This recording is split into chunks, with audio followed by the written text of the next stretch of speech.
Oh, by the way, Happy New Year. Yes, thanks. Hey, welcome everyone to this week's live Force Friday, right? Our first one of the new year.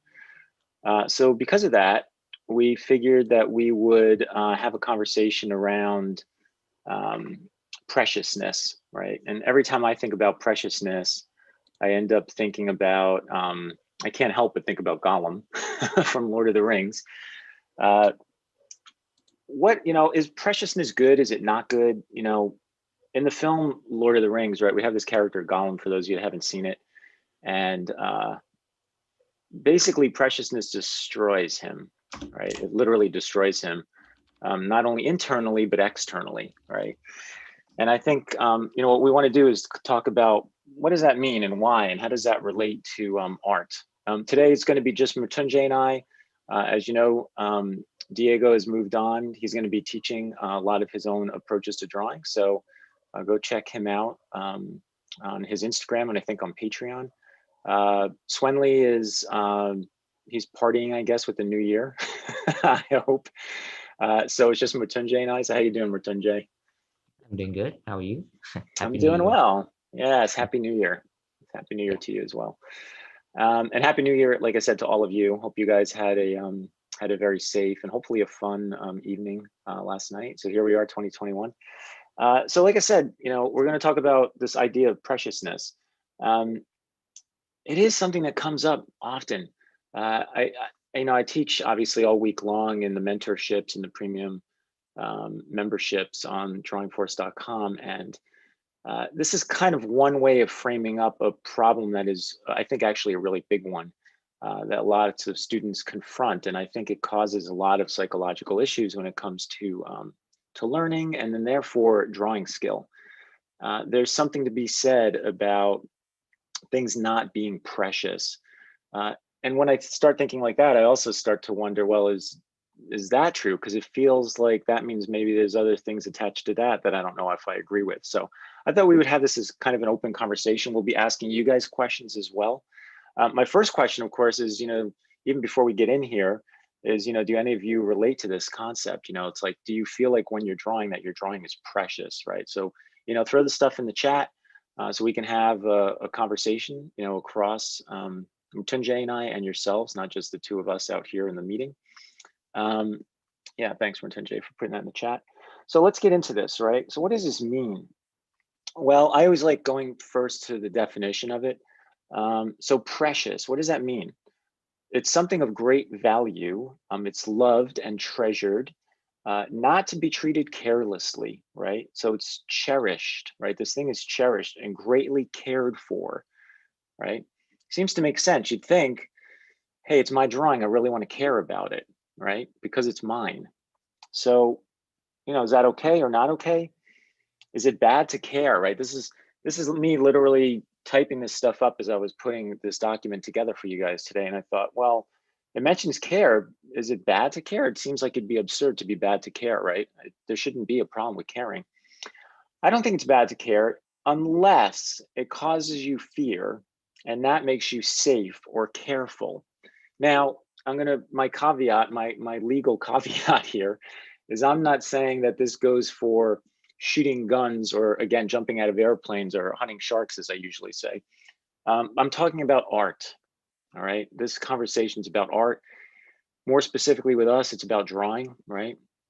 But I would say in art, this I do think is an issue. I don't think in art you should be careful. I think that you want to be the strongest version of yourself possible when you're creating your art. And I don't think carefulness really fits into that, because it leads to fear. It's one thing to be like careful and try to be precise about something. But if that's going to be at the risk of doing things through fear, that's not a good thing. I don't think you should be creating art and be in a place of fear. I don't think fear fits in that space. I do think that fear and carelessness are like the same thing, and being precious is kind of different thing. Because, for example, when you're doing like cleanup sketches in animation or something, you have to be like really careful, but Right. they're not fearful. So yeah, those are like two different kind of Yeah, sides. exactly. Yeah. Yeah, no, that's exactly right. I would say, you want to be, there's a thing about precision, but precision doesn't mean it's got to be through fear. And quite honestly, I think it's really difficult to do anything fearfully and do it well, you know. Yeah, yeah. So I'm gonna kind of go through my thought process here with you guys. So I came up with this image, you know, like emotionally, do you want to be fragile or strong, right? I obviously much prefer, for me, I'd say I much prefer be strong than be fragile. And it's that fragility that I think starts to happen in art when drawing, that I want to talk about today. I want to talk about that fragility and how to get rid of that feeling of being fragile because of the preciousness. You see, when you take your drawing, you're sitting there and you're constantly making it precious. Preciousness leads to carefulness, and carefulness leads to fear. And that fear is what makes you not be able to learn, right? So that's what we want to try to mitigate and get around as much as possible, right? Let's see what we have here in the chat. I honestly think the opposite. I have very poor drawing self-esteem. But what makes me feel like this is maybe the fact that I care too much about the result. Yes, no, that's not the opposite. That's exactly what I'm saying. I agree with you, Riapoli, 100%. What makes me feel like this is maybe the fact that I care too much. I agree. I think what happens is, as artists, we care too much, right? What you have to do is learn how to care less. Different than being careless, right? But care less, right? You have to learn, in a sense, to care less. And we're going to get to that. You're going to see how I'm going to shift this through this conversation for you. But I agree with you, Riapoli. Mary says, not precious. Hold on a second. I got to move my little window here to see what you said. Not precious, but when it comes to anatomy, I want accuracy and believability. Totally agree. Thabo says, no lie, sometimes when I draw a gesture, I really like my mind kind of gets fixated on it for the session. Frank says, is there a copyright if we use force drawings of you Of in Instagram. Instagram? Well, thank you for asking, Frank. No, you can use drawings of force. Just please tag me. I think that would be great. I appreciate it. Mutunje, yeah, Mary, accuracy can be driven through confidence. Yep.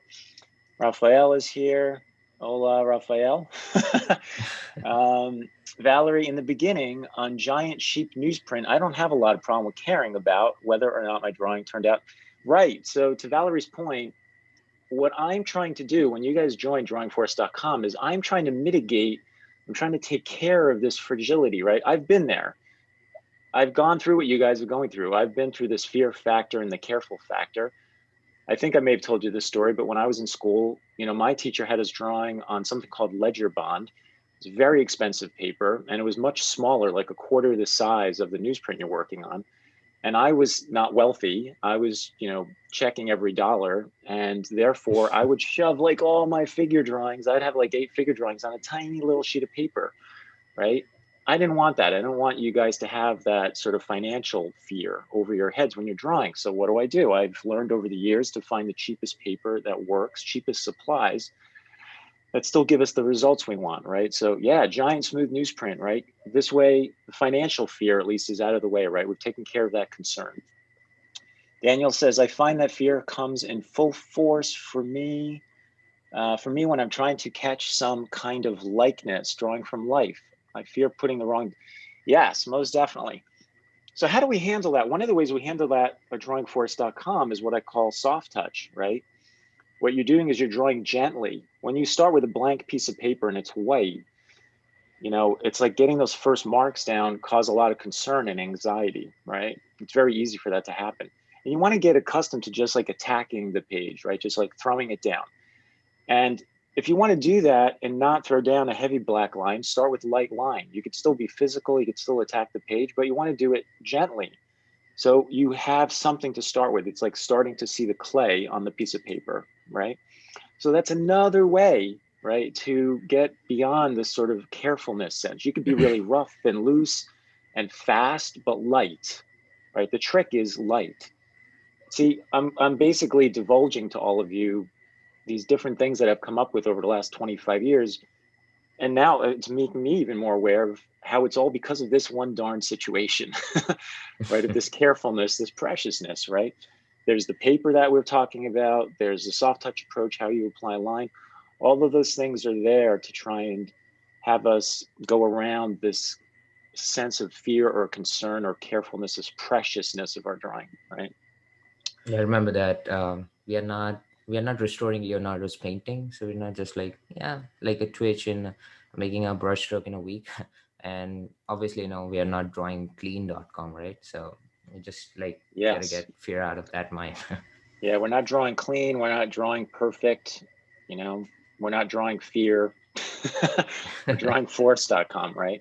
Yeah. And force, the irony, I have to say, I wasn't even planning on talking about this, but the irony to drawing with force is you cannot be careful. The two do not work together. I have a lot of students that come in with the same problem with this, which is this preciousness. And you can't come in with a sense of preciousness. It's one of the first things I try to pound out of every new student is to not be afraid and concerned, right? Even if they're drawing digitally, forget about the paper and the financial side of that. Even if they're drawing digitally, it's teaching them to be able to draw lightly, right? Like that soft touch thing, and loose, light and loose, right? And then work it up and work it up and work it up. So Yeah. you just can't be afraid, and drawing with force takes confidence. It really does. You can't really draw forcefully and be carefully. It does not work, because you need to draw with lines that are confident. There's a certain stroke, as all of you now know, that we use in this drawing approach, and that is not a stroke of fear, right? So it just does not connect. Okay. It's in the Valerie, name. It's yeah, in it the is in the name. name. Force. Yeah, exactly. Yeah, it is in the name. Thank you. It is in the name. It's not, again, it's not drawing concerned or careful. Valerie says, but after I got a sketchbook, it suddenly felt like a collection of drawings that I needed to make nice as a set. So I started to understand that feeling of, yeah. Diego brought that up the other week, right? We were looking at each other's sketchbooks, and I think he said something that was really clever, which was, maybe you don't start at the beginning on that first page, right? Start the sketchbook somewhere in the middle or somewhere else, right? So you don't have all this fear and pressure put on you on that first sheet of paper. Your first drawings are buried somewhere in the book. Why? That was a way of him saying, and this is how he mitigates fear and stress over the first page of the book, right? Expensive paper strikes fear. Let's see, Beatrice, Subcons, Happy New Year. I think there are two things that influence my feelings for good drawings. Quality, if I think is good or that I have improved, yes. What is surrounding the drawing? Was it an exercise or yeah, so Beatrice, you're basically saying like, what was the quality level of the drawing? Quality is kind of it's a tricky conversation. We'll talk about that later today as well. Because quality is self-perceived in a sense, right? Like what are you after? It kind of ties into your second half. What was like the context or the domain that drawing was created in? Was the goal to make a, let's say, clean, perfect, like Disney inked style drawing? Is that what you were after, to try to get to that look, right? There's like an appearance that you're trying to get to, and can you get to that? You can go after someone who draws more sloppily, Lutunje brought in Jenny Seville a week or two ago, right? She doesn't draw it Mm. neatly. She doesn't paint neatly, right? Everything is like super aggressive and a little more sloppy, whatever that means, right? But it's loose. It's more loose. It's not down to like one perfect stroke or line. She works and works and works on it. And she does that until she gets to this place that is her perfection. She knows when she's done. That is what is perfect, right? So this perfect thing is really more personal, I think, than anything. Right? It's like, what are you trying to get to? What is the result that you're trying to get out of it? And even that is that, you could say, it's perfect, I got there. Sure, you can use it in that way. I just don't want you guys to use the idea of perfection, which comes from thinking your work is precious, to hold you back from being able to explode through your learning, right? I want you to be explosive and courageous and push through that, right? Okay, so let's see. Let's kind of move forward here a little bit, and I'll come back to the chat. So like I said, I think personally, I don't want to be fragile. I don't want just like the smallest thing in my drawing to go wrong, and I'm like walking the tightrope, and then it goes wrong, and that cracks me, like psychologically, right? I'm like, you get frustrated or angry. I had a student this past week who had sent me an email talking about his frustration. And then ironically, literally the night after, I had another student go, I'm frustrated, right? And it's that frustration is kind of a sense of preciousness too, which we're going to talk more about. Okay, so let's see. we've got this fragile and strong concept.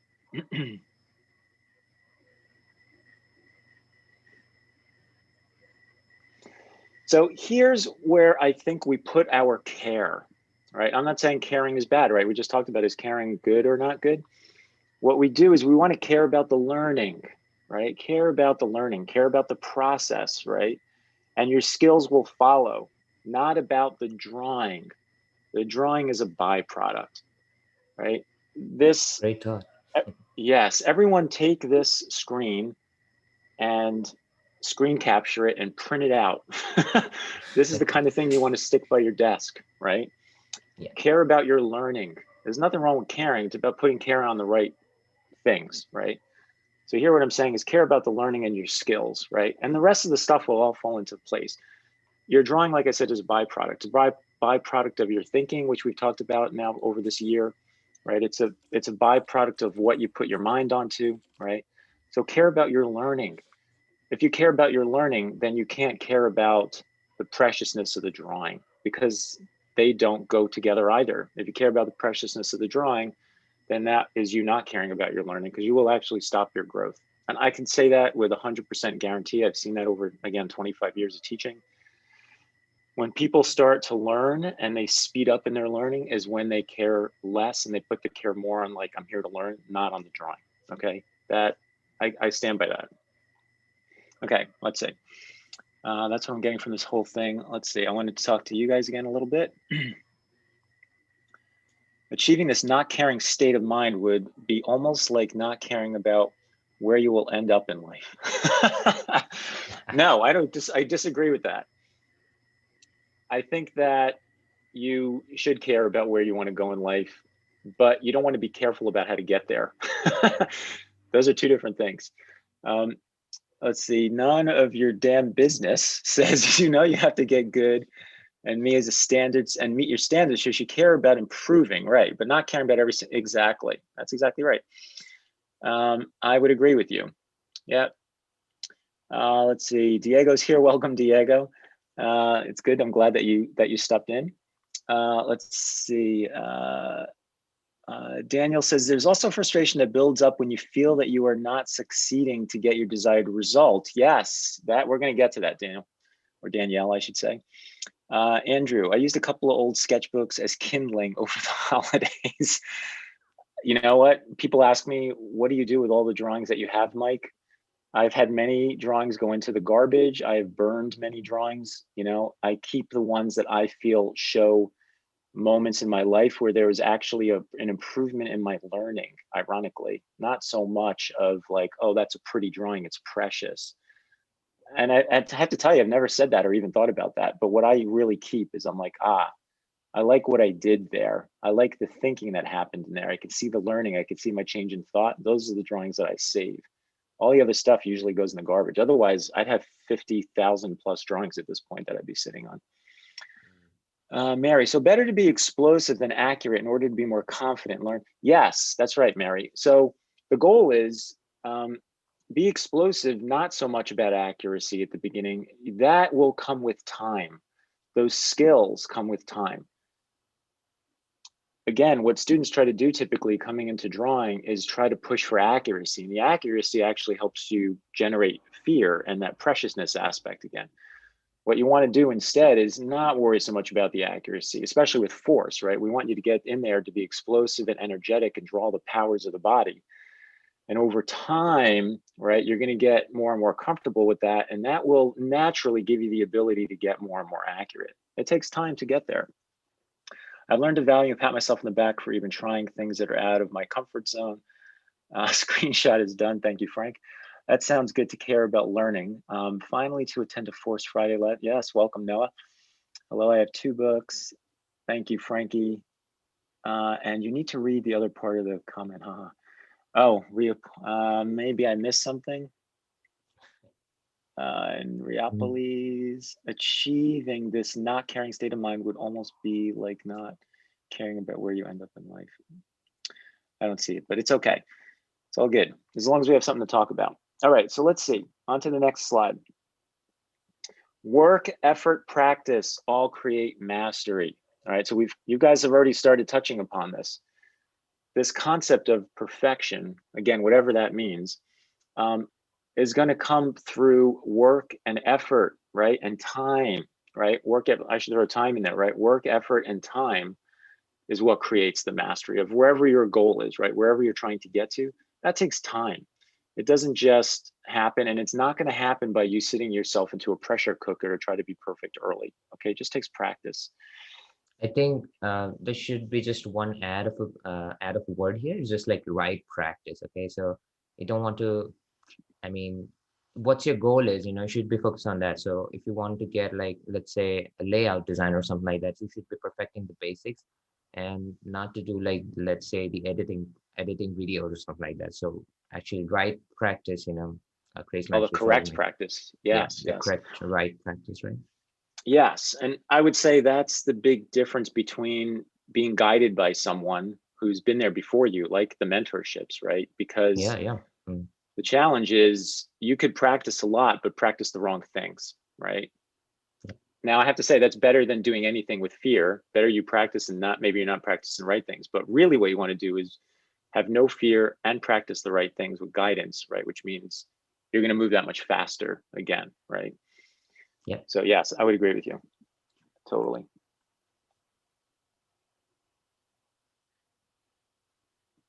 What's So, next? so here's some mastery, right? We talked about Michael Jordan in the past. I think I told you guys a few months ago, I was watching the Jordan documentary on Netflix, which if you haven't seen, I highly recommend. And I picked Jordan. We have Jordan on the right and Michelangelo on the left, right? I picked two masters of two different areas, right? We have the art world and we have the sports world. And if you dig into either one of these personas, you'll find that there was a lot of work that went into what you perceive as mastery, as like, oh my God, look how great this person is. Well, that didn't happen overnight. Michelangelo had been drawing and painting his whole life in order to get to this place where he's painting something like the Sistine Chapel. And the Sistine Chapel, by the way, took over 4 years to create, right? It took a long time. Think about that. None of us works on one piece for 4 years, right? Nobody. Most of my drawings are like under 5 minutes, right? Now, Force maybe took many years to develop, but and the books I work on might take a few years, right? But 4 years to create the Sistine Chapel. If you watch the documentary on Michael Jordan, you know that and his whole team will tell you he practices more than anybody else, and he does it at a very forceful level, right? A lot of confidence and a lot of power, all effort, right? All effort, all focus. And that's what you need to bring to the drawing table. That's different than, again, the preciousness thing. It's not about being precious, it's about doing the work. And just the exercise of working and drawing or shooting baskets, again, is what leads you to the mastery. There's no place for fear in that. God, especially in sports. If you go out, onto the court afraid of the other team or afraid you're not going to make a shot, I can guarantee you'll miss it. You'll be tripping over yourself. You won't be making the same moves that you would if you were confident, right? Okay.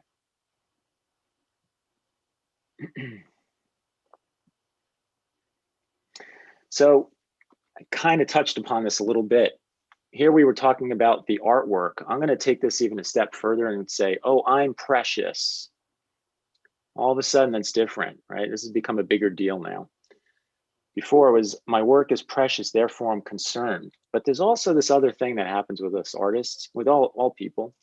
I'm precious. You may not even be aware of the fact that you're thinking about that, but there's a sense of I'm precious. What happens there? Well, that leads to I'm dealing with a lot of frustration. I should be blank. This is taking too long. These are some of the comments that I hear very often at drawingforce.com. And by the way, for myself, I've done this. I've done the same exact thing, which is why I know exactly what it is. And it's ego, right? It's ego and it's expectation, right? That starts stepping in here. It's like I'm dealing with a lot of frustration because you've set up some kind of false expectation, right? It's like I'm good at this one thing. I thought I was going to do this other thing really well. I thought it was going to go fast. I expected that I'm going to be able to learn how to draw force in 5 weeks. It's taking far longer than I thought, right? Like there's all kinds of things. I should be great at this. I'm great at everything else that I do. I've been there. I've definitely been in that one. This is taking too long, right?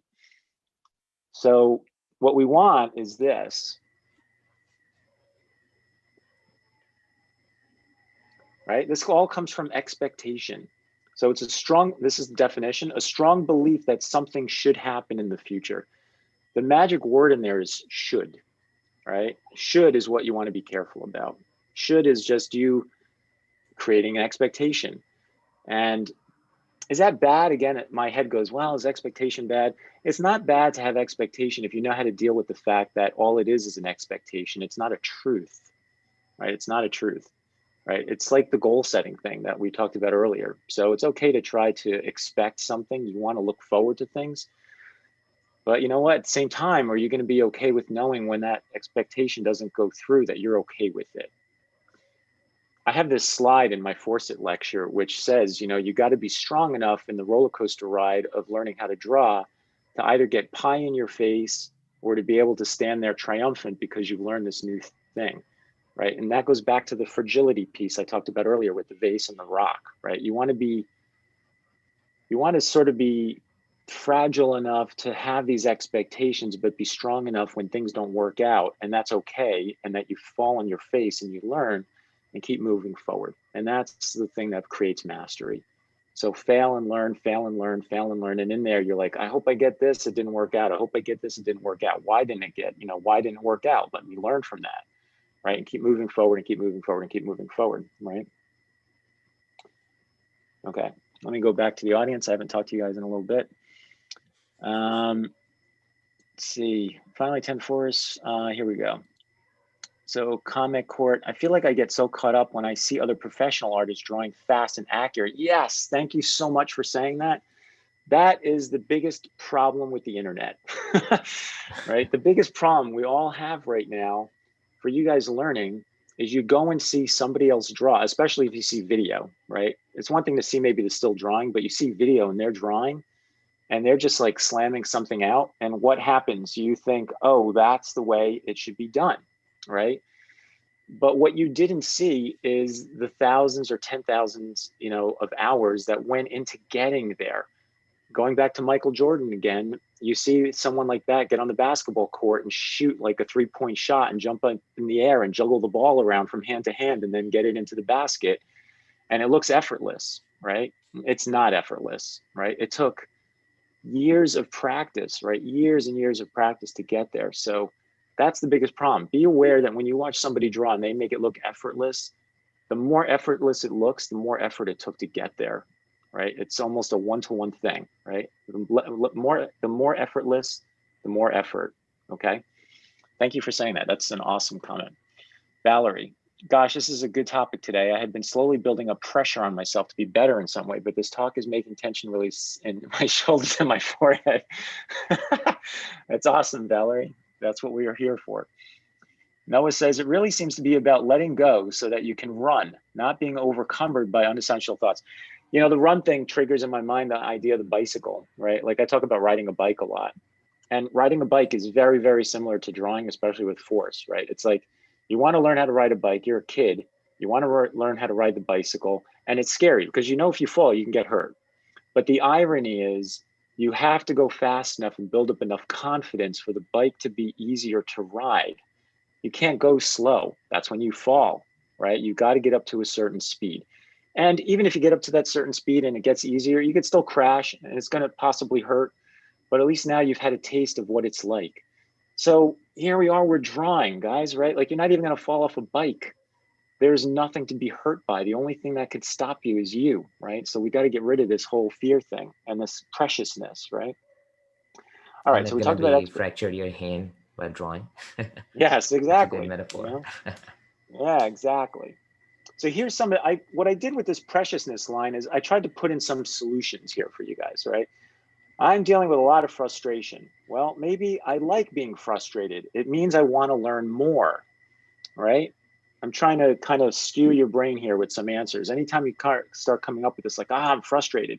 It's okay to be frustrated. There's nothing wrong with frustration. Frustration is a great driver, right? It's okay to be frustrated, but be frustrated in the right way, not in a way that's going to disempower you, one that's going to empower you, right? To get stronger and want to attack the drawing and be more active. I should be. I would say I'm going to change I should be from I'm going to be. See, I should be is an expectation, right? It's like this should already be like this. right? I'm going to be means, it's going to take time to get there, right? It's future. I should is like right now or past, and I'm going to be is this is in front of me. This is where I'm going. That's a really powerful one, by the way. So keep in mind, anytime that should word comes out, be careful, right? That's a flag for me. This is taking too long. Well, I'll get this when I'm ready, and I'm going to enjoy my journey, right? Life isn't about getting to the end. Life is right now. Here we are. We're all enjoying each other's space and time. I'm getting to talk to you guys. You're getting to hear me talk about this subject. It's right now, right? So enjoy the process, right? We're all in such a damn rush all the time. It's one of the biggest things in the mentorships is people wanting to rush, rush, rush. I don't have that much time. I got to get this done in 3 months. Sometimes there is a deadline. I'm trying to get a portfolio done. I'm trying to get into the school. You know what? We're going to do the best we can, right? That's all we can do, right? We'll do the best we can. But you got to enjoy yourself, right? Okay. This is one of the great thoughts of like enjoying the process rather than worrying about the result. And this is what I think like makes drawing so powerful. I mean, art so powerful, because let's say if you're drawing figure drawings in a model class, so with every pose your ideas are changing and you're kind of like enjoying making that pose yourself. So with every techniques, with every fields of different art, that experience changes, like your enjoyment changes. So I think that's a really powerful thought, and you should be doing it, right? Enjoy Yeah. the process, don't worry about the Yeah. result. Yeah. And to your point, if you're sculpting or painting, whatever you're doing, like those are all slightly different experiences, but they're experiences of creation. Yeah. I'm a very strong believer again in that. That's why we're all here, right? As human beings on the planet Earth, you are here to create and to invent, right? The things that your being wants to create on this planet. If you're going to be that, you can't be it from fear. You can't allow this stuff to be precious. Preciousness, again, is not what's going to let you create greatness. It's just not. You're not going to get there by being scared. Okay, nothing comes out of the fear thing. Fear, by the way, just as a human response, right? That goes all the way back into our past. Fear is there to protect you, right? That's the job. The job of fear is to protect you. I guess what I'm trying to disconnect here is there's nothing to be protected by. There's nothing dangerous here in the world of drawing, right? So we're trying to disconnect your like primal desire of protection. The only thing that you're protecting yourself from is psychological stuff, right? Like fear of being embarrassed, right? Like nobody wants to feel that. That's painful, right? So you're like, oh my God, I don't want to be embarrassed, right? I don't want to be judged. It's all those different things, but they're all psychological, right? And you have to unplug that idea and say, you know what? There's really nothing to be afraid of here. If you need to do it in private and do it on your own until you build up your confidence, and go do that. Do what you got to do, but you've got to do it, from a place of strength and power, right? Okay. So this is about an artist, and don't answer this, Mritunjay. Okay. So blank artist was exceptionally prolific. I took this right out of Google. He was exceptionally prolific throughout his long lifetime. The total number of artworks he produced has been estimated at 50,000, comprising of 1,885 paintings, 1,228 sculptures, 2,888 ceramics, and roughly 12,000 drawings, many thousands of prints, and numerous tapestries and rugs, right? Who is this, right? Who worked this prolifically, right? It's somebody that you all know. Wow. It's a pretty famous artist, right, that did this. My point to this, while you guys type in your answers, is you cannot generate this much work and be scared, right? Because fear slows you down, not only your learning, but your creative ability, right? It takes time to create in fear. It definitely slows things down, slows your life down, right? So in order to pump out this amount of work, man, you've got to be working fearlessly, right, to be able to do this. So anyone have any guesses on who you guys think this is? Let's see. While you guys are writing that, I'm going to read a little bit more here. Let's see. Hey, Mike, wise words. Great way to start the new year. Thank you, Angel 3D Arts. There's a book from Stephen Pressfield called The War of Art. Really? Oh, I've never read that. I've heard of that book. Thank you, Yasser. Raphael, there's No one master of anything in the world that didn't have to work on their craft to be a master. The problem is getting that in our heads. Yes. Anuma says, I'm experiencing this at the moment. I tend to overcomplicate. Yeah, overcomplication. Yeah, that's a big one, right? A lot of that comes from fear as well. We overcomplicate instead of simplifying, just do. There was a great video my brother-in-law sent over me of, what's the actor's name? Cumberbatch, right? He's the guy who plays Doctor Strange in the Marvel films. And it's awesome. I have to say, it's him doing a talk. I don't know if it's a TED talk or a college.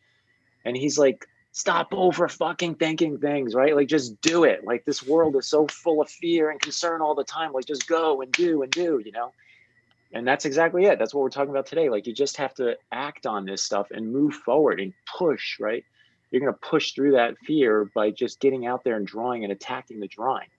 In time, what's amazing is that will finally all disappear and you'll realize, like, wow, I've actually overcome this.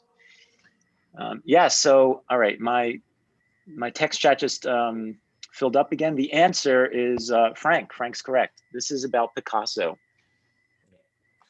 So Picasso actually created all of this work in his lifetime. After he passed away, this is all the stuff that he had created in his life, right? So good job, Frank. This was inspired by Mertunje, by the way, because he said he had read somewhere when we were talking about doing this video about the amount of paintings. He said, like, I think you mentioned you thought there was like at least 1,500 paintings. I was like, oh my Yeah. God, that's an amazing amount of paintings.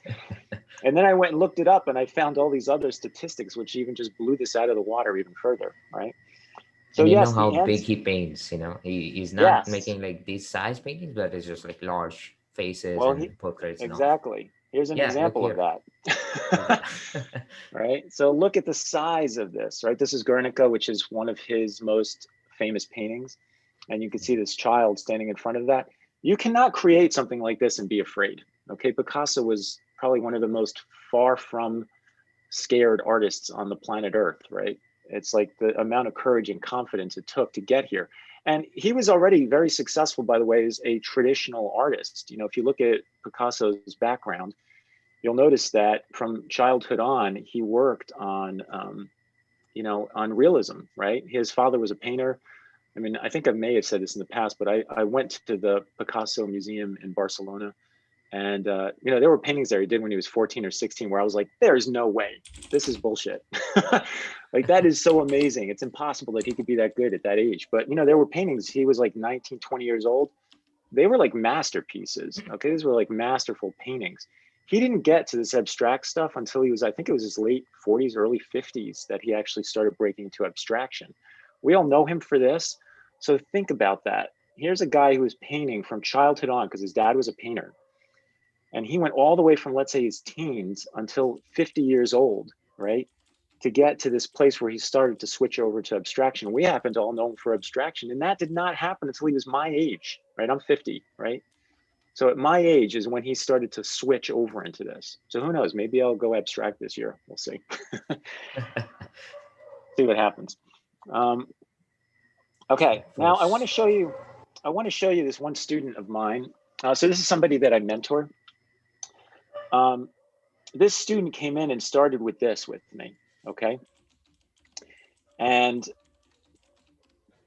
what's great about this, okay, is I can look at this, and I do look at this. My first meeting in mentorship is I always tell people to bring in your past work. I want to see what you've been up to before I start teaching you. When I looked at this, I thought, okay, one thing that this student really has going for them is they're not afraid, right? How do I know that? Because this isn't done with a little hairy, careful line, right? This person is pretty free with this ballpoint pen to kind of try to guide around the page, right? And here I am, I think we're in the sort of 25, 27 weeks later of mentorship. This is what her work looks like now, okay? So I want to show you that if you come from a place of not being afraid, in a very short amount of time, you can get to a drawing like that on the right-hand side. If she had come in with fear, I guarantee that she would not be where she is now, at this moment in time with me in mentorship. It's because she's thicker skinned, she's willing to work. It's what I call, again, like the blue collar mentality, like get in there, get your hands dirty and get to work, not be afraid. And because of that, you can see how successful the student has become. right? So I have to say, I'm so proud of her. Look at that amount of growth. Like, how can you not be, right? That's spectacular. So you can see how much she now sees. She's got form, better contour lines. We're working on shape, which is why you're seeing seeing the toning.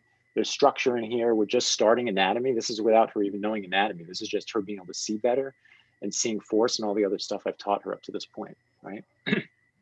Okay. This kind of reminds me of my drawings when I was, when I was just introduced to the force, and Mm-hmm. the same thing that happened, and when you remember, Mike, when we had our first session, you asked me like, yeah, how did you like get here very fast, and I did answer that, the fear is Mm-hmm. one thing that I never actually have. I mean, I must Yep. have that in the childhood, but in the recent years when I started taking it seriously, I don't have that fear, and it is like the toughest thing, to somebody like teach like how to get rid of fear. That's the toughest thing, and look here, the student is just like, she's very fearless, and she just have to like learn the concepts and develop her observation, and she can get there. So Yep. that's a little bit easy than teaching that how to get rid of fear, I would say.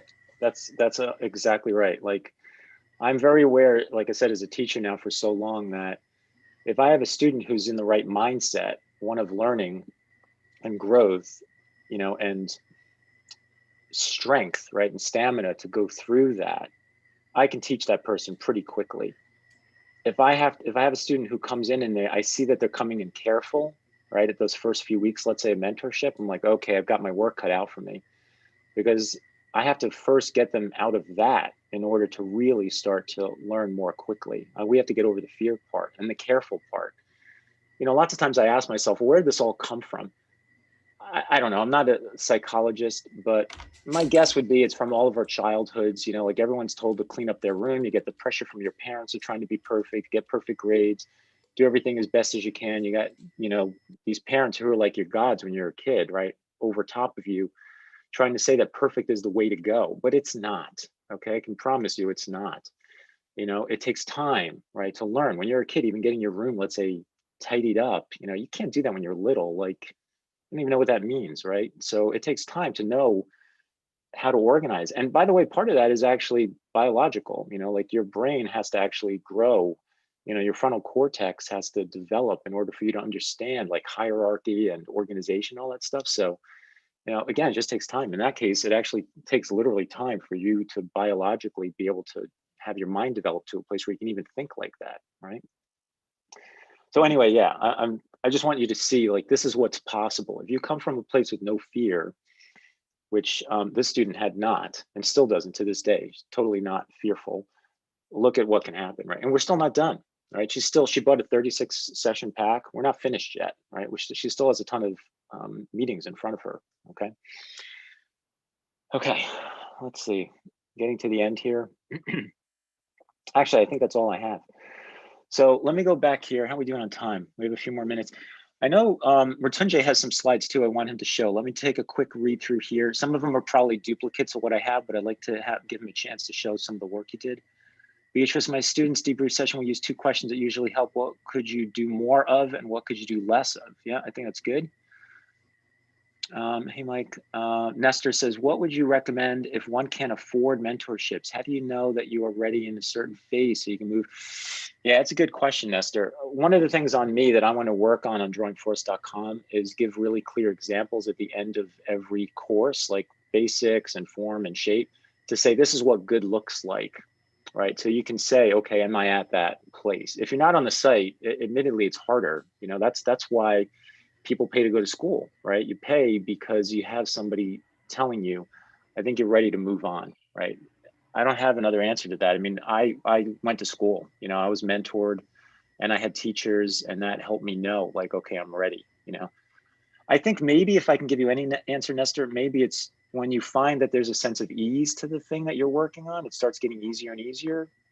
Hopefully you're doing it right, but if it gets easier, usually it's a sign of like, okay, I'm really starting to understand this. I can move on.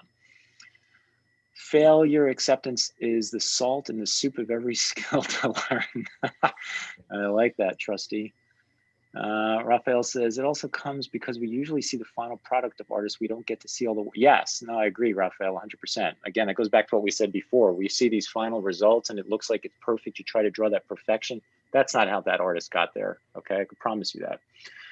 All right, let's see. Ratunji, I'm going to hand it over to you. Okay, let's see you. Let's All go right. through the slides and see what you. I know that you put some stuff together as well. Yeah. So, thanks for listening, guys. I hope that helped you for the new year. Right, let's start from a place of fearlessness. Yeah. So these are the some like the topics that we want to like add on to what we discussed. Mhm. So this is now like being precious. Now you're like very precious about our work. What like Mike told about like the overall topic is how you should be doing it. Okay, like the differences between like being precious, like confidence, and all of those good things. And this kind of like add up like being precious onto that. So our topics is what actually you won't get if you just being precious. Okay, so there's like some topics that you can read here, like being sloppy, losing patience, like desire for the end, and then we're gonna like cover up the slides so you can relate more to it. Okay, so striving for perfection, more fear, less risk taking, and takes longer to learn. One of the things is yeah, let's start from the first one. Uh, all right. Yeah. So sloppiness. There's like a certain kind of things. Many people ask me in the mentorship as well. What is the like difference between being sloppy and being carelessness? Okay. So just Mike mentioned in the previous part that I bring up Jenny Seville. She's one of the very great artists, and the sloppiness is different, like from her. That carelessness. Okay. She care about her work. She know how.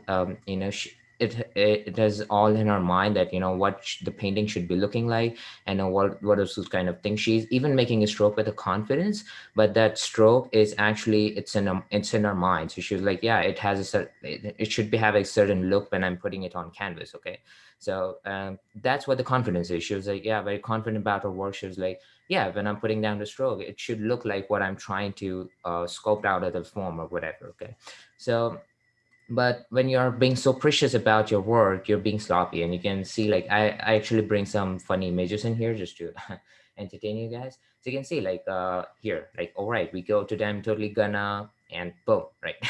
You're just I don't want to do. Maybe I just ruined my work or something like that. Again, this all things are like glued together with the lack of confidence. Okay, so as you see, like being sloppy again, it's in the back that confidence is just pulling you back from that.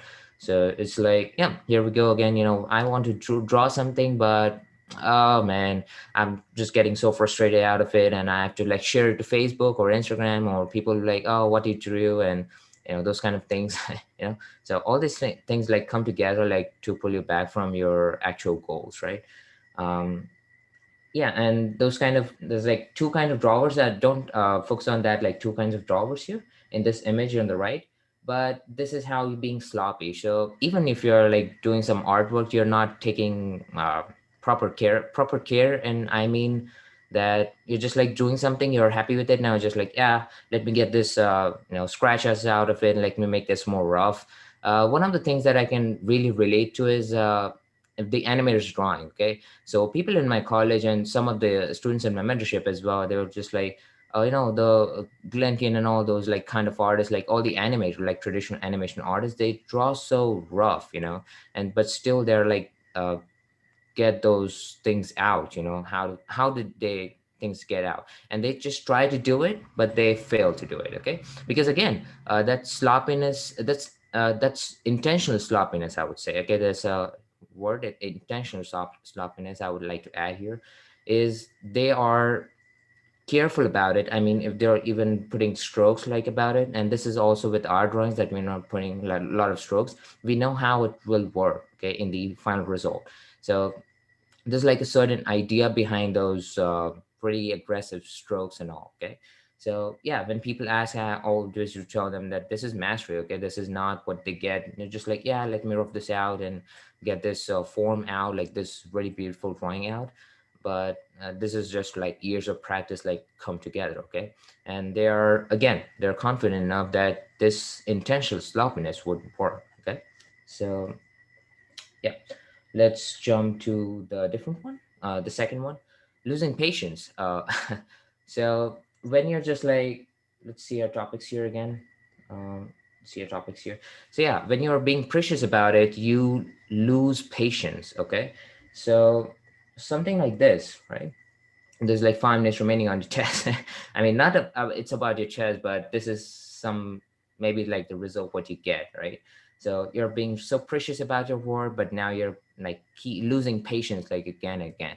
So the great thing that I can tell you about is when you're trying to draw hyper realism. Okay, so just like, and this is what I've done. Okay, so that's I can relate it too much. So I was like drawing eyes and just like, oh, so little details in the line, in the eyes and the lines and the highlights, but I lose track of the big idea. Okay, let's say I'm drawing a portrait and I lose the big idea of the portrait, and I just keep detailing on the eye to make it look beautiful, and make it, yeah, to make it beautiful, and I'll just like keep lose a track of all the other big ideas. So yeah, I mean, if I get that, I was like, oh my god, I put like hours on that eyes, and how would I like put this big picture? It would take me days and something like that, so I may lose patience. Okay, and this is what, yeah, actually happened with me. So yeah, it you'll just keep losing patience, and maybe you end up something like this, like in horse or something. Right. I think the uh patience thing that you're talking about, it goes back to what we were talking about earlier. It's expectation, right? yeah, yeah. Hmm. Impatience comes from expectation. It's like, I expect it to be like this, right? And I think the problem is, like we talked about earlier, if you see other artists do things, you think that that stuff happens fast, but it doesn't, right? It's all practice and years of work. So, you got to be patient with yourself, right? It's just going to take time. You're not a superhuman. You're no different from any of us. Neither am I. Neither is Matunje, right? Like, this stuff takes work. You might learn something a little faster than somebody else. Maybe there's certain things you're scared of doing and things you're less scared of doing. And Hmm. probably what's going to happen is the things you're less afraid of doing, you'll learn quicker. So if you want to learn how to draw, you just got to make sure it's one of the things you're less afraid of. Uh-huh. Yeah. So let's see something in chat. Real glad to manage to watch today. So he's very close to home right now. Thanks, Danielle. Mhm. Okay, comic cord. Oh, okay, cool. I was gonna last week is but forget. Let's say Discord, Mike. There's a Discord request for in the Yeah, I chat. already talked about it. I would say just keep going with your stuff. I'll tell you if any questions come up. Okay. So striving for perfection. Okay, so this is again where it kind of like overlaps with the mic. I will just like add up to that. So again, just look here and strive for perfection. I mean, this is Picasso again. So I would like to like answer. This Hmm. is Andrew Price. He gives a big conference meeting, whatever, like lecture, and here what I find where I find out. Oh my God, like Picasso did so many things here. And again, as Mike told you won't drive that. You won't cannot do all those kind of things if you're very fearful about it. Okay, he's definitely not. He's like having zero fear. I think like Picasso, right? Michelangelo, again. So like striving for perfection is just like it's just like, what's the perfection? Now, first of all, you got to ask yourself, like, what's the perfection? Like, everybody has some different meanings to what the perfection is. So, many of the artists and people believe that the perfection is just uh, it's like god-like power. Okay, so whatever you do, it is perfect. So that's what the perfection is. I mean, you cannot be good at everything. Okay, we had short lifetimes, just like yeah, like we cannot live forever, we cannot live for 800 years, right? We cannot learn everything. Even like those 800 years would be less if you try to learn everything. So some people think that perfection is that, but perfection, that's not the perfection. Okay, perfection is what you are best at. Okay, so and even like what you're best at, let's say Michelangelo, like everybody knows him for sculpting, like the perfectionist. Okay, they call him the divine, right? The divine person. But you see here, this is Bacchus. He sculpted it, this right sculpture. Okay, so he sculpted it in I think it's like 20s or something, like he's 19 years old, 20 years old. And the client actually declined it. I mean, he rejected this. Okay, so he's like, no, this is not good. This is not what I like. There's like the pelvis is so big, it's like a woman like pelvis, and it's a male. So Bacchus is the god of wine, if you just wanted to know. And Hmm. his chest and all those kind of things is like sloppy, and it's not that appealing. Okay, so he rejected it, and he was so frustrated about it. And then he took the challenge and carved Pieta, the his next big milestone. So this is what it is, he didn't take up the critique as a frustration, but change that perfection to what he wants to improve. Okay, so as you can see, like Pietra is, I would say, perfect sculpture, right? So this is what it is, maybe like perfection thing. So he's just not trying to be god, he's just working on his skills. It's just like when sculpting David, he just want to study the dead man. He's just like, I want to know what's inside there, okay, so I can transfer knowledge to it.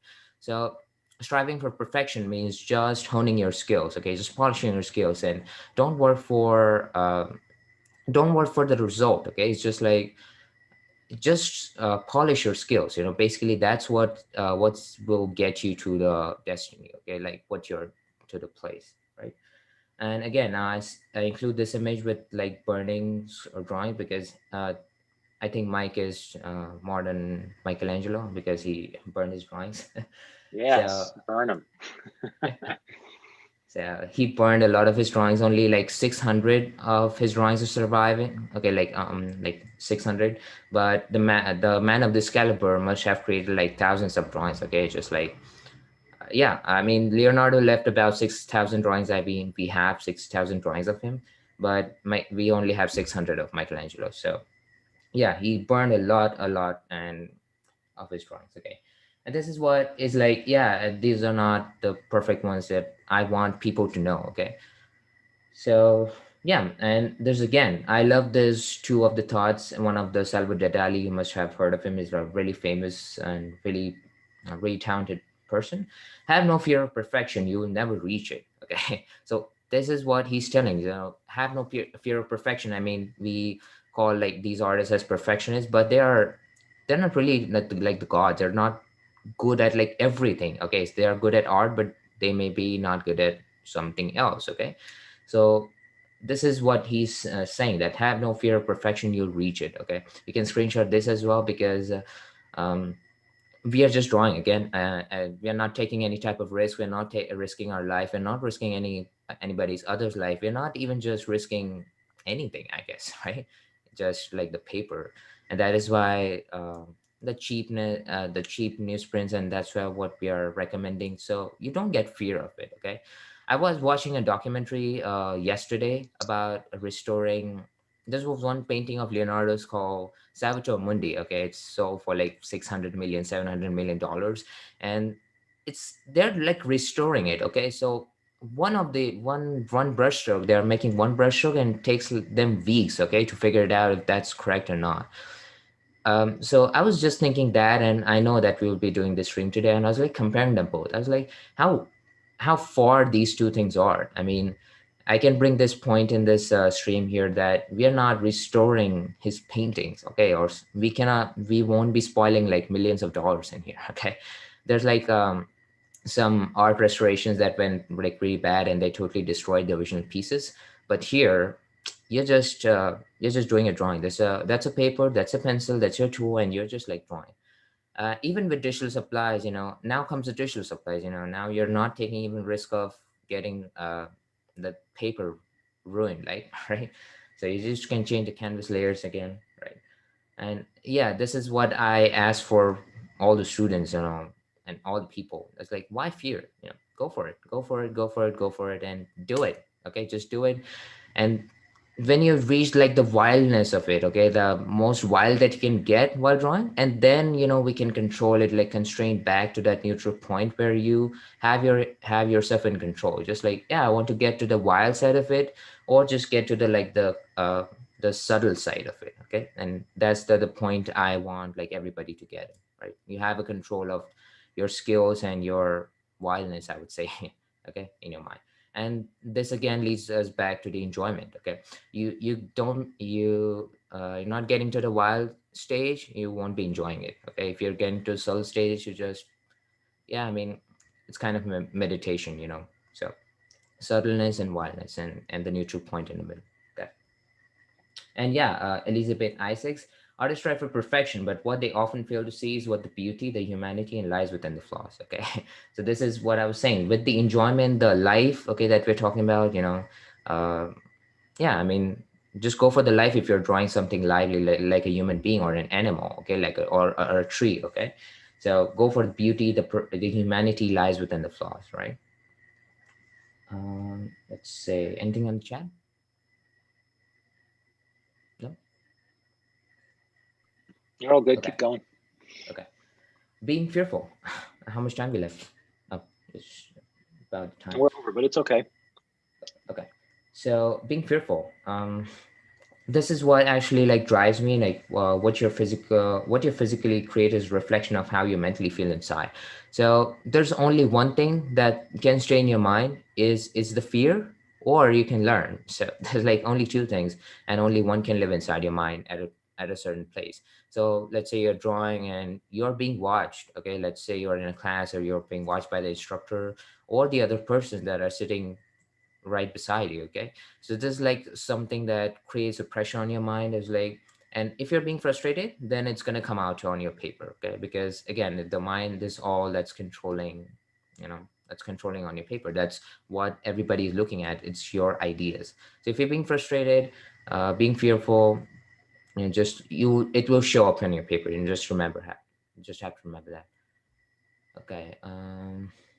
Say and this is the block the worst fear. I do always ask people, some many people are like, I got the artist block, I got the art block, I cannot draw. And what's the art block? Have you ever get the art block? Any of any of you like audience? But I'm pretty sure that you have got it. But what is art block? Art block is nothing but you are just exaggerating it in your mind. You're just like, yeah, I don't want to draw. Okay, I don't have the mood of drawing right now. Okay? And some people take it as a block. Okay, it's okay. It's okay. If you're taking a break from it, sometimes even I. And everybody took break, and everybody needs break. Okay, from the same thing that you're doing, it's actually refreshes you, and then you're coming with more energy and drawing with it. Okay, so what's the artist block? Artist block is nothing but you're just exaggerating it in your mind. It's like, I'm not in a mood of drawing or painting or whatever, like doing my art, doing my work, and I have an artist block. That's not like it. Okay, just sit and draw. If you want, like, if you're just getting that thing, a thought in your mind is like artist block, artist block, artist block, and yeah, as Mike says in the chat, this is your worst fear, your biggest frustration, right?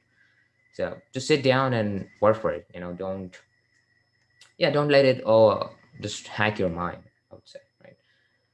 I bring this perspective because people again says the internet thing again. Like you see like all those amazing artists creating this, and this is again just how do I create this? This is like really amazing. Sorry, I didn't include the artist's name.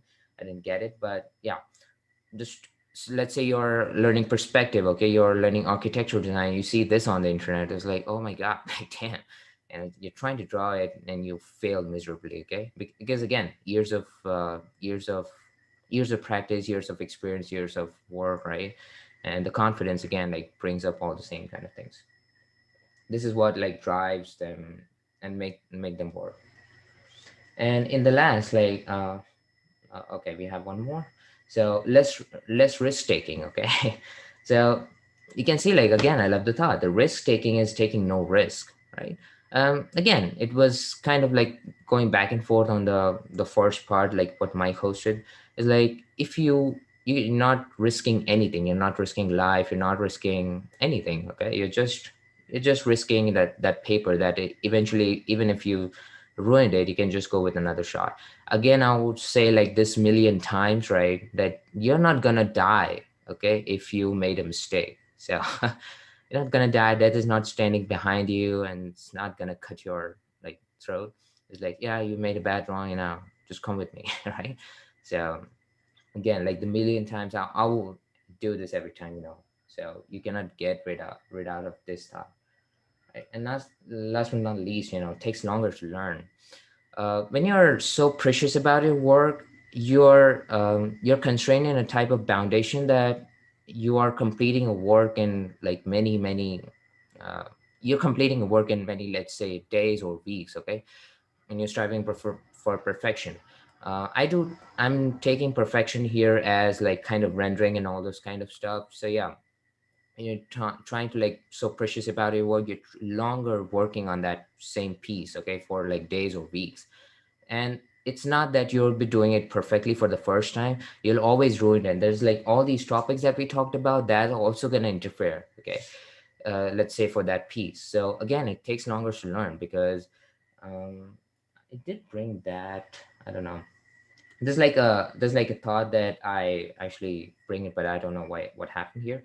But it says like, fail faster, like learn quicker, okay. So drawing like lots of stuff, okay, you fail quicker, okay, you fail quicker, then you're finding a lot of those kind of stuff you're just like, yeah, this is not gonna work, this is not gonna work, this is not gonna work. Yeah, and something from this drawing, let's say this is gonna work, okay, so I'm gonna take this part out of it and experiment with more of this part, okay. This is where I would say like iteration process comes up, okay.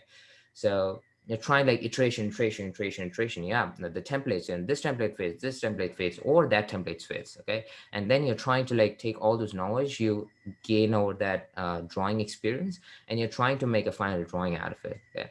So but this is not what you cannot do with if you're being so precious about your work. You're just like, oh, let me get this line, or let me get this template, okay, let me get this template once, and try to make it perfect in one single piece, okay.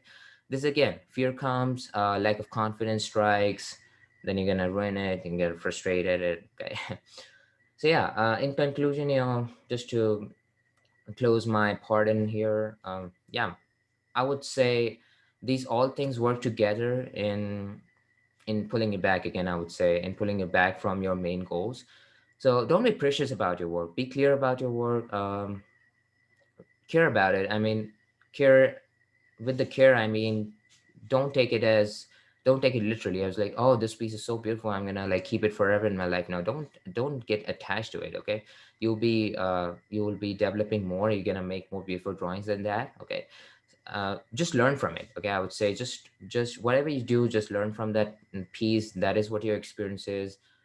Get the experience out of it and apply that knowledge to all your other works that you're doing, okay. All right, I'm gonna stop here and we're gonna conclude our stream here. Thank you, Matunjay. Yep. That was awesome. I Thanks. loved all the other images, yeah, that you had in there. Um, so in closing, guys, I love the conversation we were having in the chat as well. Ironically, Raphael was talking about being an adrenaline junkie, and ironically, I actually am as well. I just don't get to do it that much because I'm drawing all the time. So I do bring that adrenaline junkie vibe to me drawing. I actually like trying to make it feel risky. And I think force helps feed that adrenaline junkie side of me. I have to say, I think there's something actually very real in that joke that Raphael was bringing up. So in closing, it doesn't mean you all have to be adrenaline junkies, but I'm definitely a self-proclaimed adrenaline junkie. In closing here, to be really simple, the next time you imagine yourself or you feel yourself getting afraid, I want you to know that you're becoming Gollum, right? That you're like, oh, my precious drawing, right? I'm being afraid, I'm being precious. There's a reason that Gollum looks the way he does, right? So don't turn into Gollum. I don't want you guys walking around the world like this, angry and scared, right? He's like totally flip-flopping emotionally all over the place because of his fear, and his whole life, right? His whole soul and life, his whole being is being put into that ring, right? That's not going on with your drawing. That drawing you are on is not the ring, right? You're going to do thousands of drawings, thousands, I promise you, thousands of drawings to get good, okay? So throw the ring out. Every drawing is just another experience. It's another step on your journey on learning how to draw, and get the preciousness out of it, all right? No golems this year, all right? So thank you, everyone. Thank you, Mritunjay, for all your notes as well and your hard work. Yeah. Happy New Year to all of you. Yeah, let's have a great 2021. You Yeah. guys asked about Discord. We are actually looking at that right now. So I'm going to be sending out a survey to everyone at drawingforce.com. And one of the questions will be actually about Discord. So it's interesting that came up today. And that's it. We will see you guys next Friday with hopefully another awesome video to share with you guys that'll further inspire you. So take care. Enjoy January 1st, right? And we'll see you then. Take care, Bye. Matunje. Thanks again. Yeah. Take care, guys. Thanks, Mike. Bye. Yep. Bye-bye.